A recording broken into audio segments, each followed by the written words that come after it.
मी गांभीर्यपूर्वक शपथ घेतो की देशाचे स्वातंत्र्य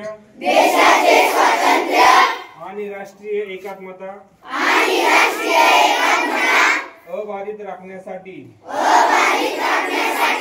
व दृढ करण्यासाठी मी निष्ठापूर्वक काम करीन।